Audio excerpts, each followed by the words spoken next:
aqui para mais uma dica de biologia e hoje a gente vai estar falando sobre botânica.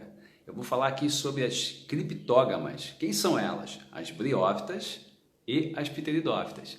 Essas plantas são plantas bem simples, tá? Elas são chamadas assim porque você vai perceber que elas não possuem uma série de elementos encontrados, por exemplo, nas fanerógamas, que são representadas pelas gimnospermas e pelas angiospermas. Então vamos falar hoje das briófitas e das pteridófitas, beleza? Vamos ver as semelhanças entre elas primeiro. Bom, são plantas multicelulares, ou seja, são formadas por muitas células que formam tecidos verdadeiros. Essas células, elas são células eucarióticas, significam que elas têm núcleo, e dentro desse núcleo você vai encontrar um material genético compartimentado separadamente do restante da célula. Elas também têm como características serem autotróficas fotossintetizantes. Isso significa dizer que elas são capazes de produzir seu próprio alimento utilizando a energia luminosa e transformando essa energia luminosa em energia química, na forma de sacarose. Isso mesmo, elas produzem durante a fotossíntese um carboidrato conhecido como sacarose.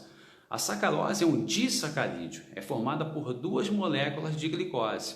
Eu quero lembrá-los que a glicose ela é altamente energética. Lembra? Ela é C6H12O6. Ela tem muito hidrogênio, muito carbono. Então elas utilizam, né, a glicose como fonte de energia na produção de seus tecidos, nas suas atividades como um todo, para se manterem vivas. Tá? Outro ponto importante aí são com relação às diferenças. Tá? Então vamos lá. A primeira diferença que a gente pode destacar entre as fanerógamas, ou melhor dizendo, entre as criptógamas, que são as briófitas, e as pteridófitas, é que as briófitas surgiram primeiro como plantas terrestres, foram as pioneiras, tá? E elas não possuem vasos condutores. Já as pteridófitas são o primeiro grupo de vegetais a apresentarem esses vasos condutores. Mas quem são esses vasos? Esses vasos são o xilema e o floema.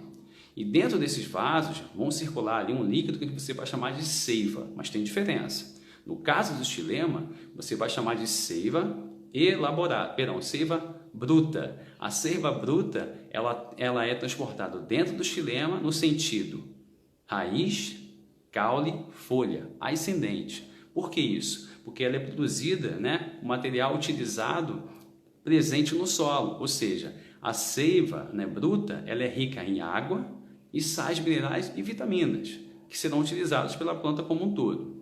Já a seiva elaborada, ela é produzida, né, ela é conduzida no sentido, né, folha, caule e raiz, tá? Descendente, porque ela é produzida durante a fotossíntese. É onde você vai encontrar o quê? Uma grande quantidade de sacarose, aquele, né, disacarídeo, aquele carboidrato que eu citei agora há pouco.